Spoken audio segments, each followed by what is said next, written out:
малката Елена, за тяхната дъщеря Стефани от Панагюрище. Честит рожден ден, Стефани!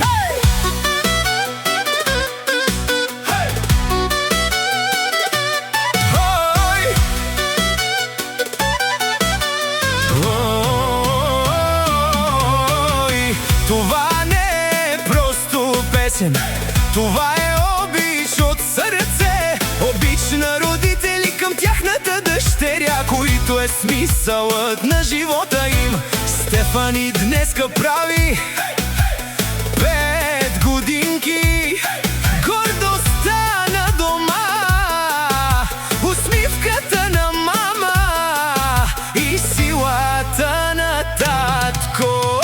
В Панагюрище се чува музика голяма. Делчо празнува с Елена рождения ден на Стефани до рамо. За децата си живеят ден и нощ, сърцата им са пълни с любов и мощ. Стефани е като слънце в дома, носи радост, смях и добрина.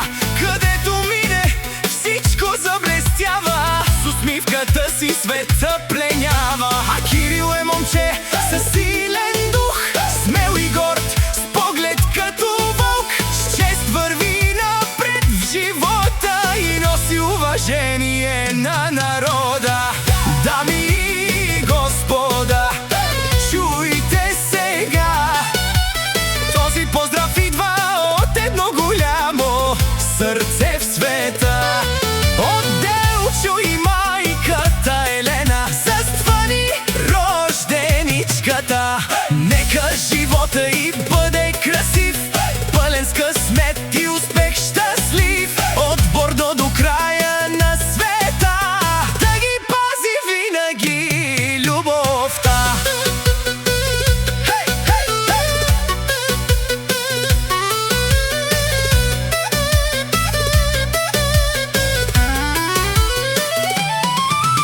Мама Елена с майчина душа винаги до децата е била. С обич ги прегръща всеки ден, за тях се моли тихо и смирен. А Делчо е татко, с чест за семейството си прави всичко без рест. С високо вдигната глава върви и децата си на добро учи. Те знаят, що е семейна сила, през бури заедно са минали. И колкото и труден да е света, къщи ги чака топлина. Стефани расте като красиво цвете, с мечти големи в нейните ръце. Добро сърце и чиста душа, тя е радост на цялата къща. Този ден се роди ти, Стефани, а Корил с характер силен винаги остава смел и стабилен. Не предава близките си хора и върви напред без умора.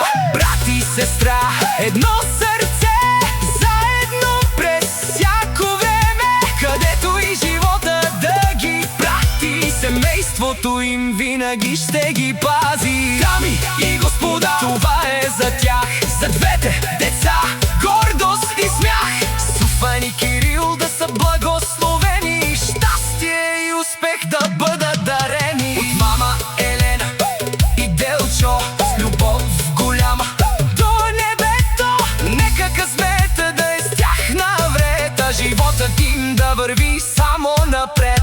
Голям поздрав от сърце за Стефани, за рожденичката. Да бъдат живи, здрави, щастливи, обичани и уважавани.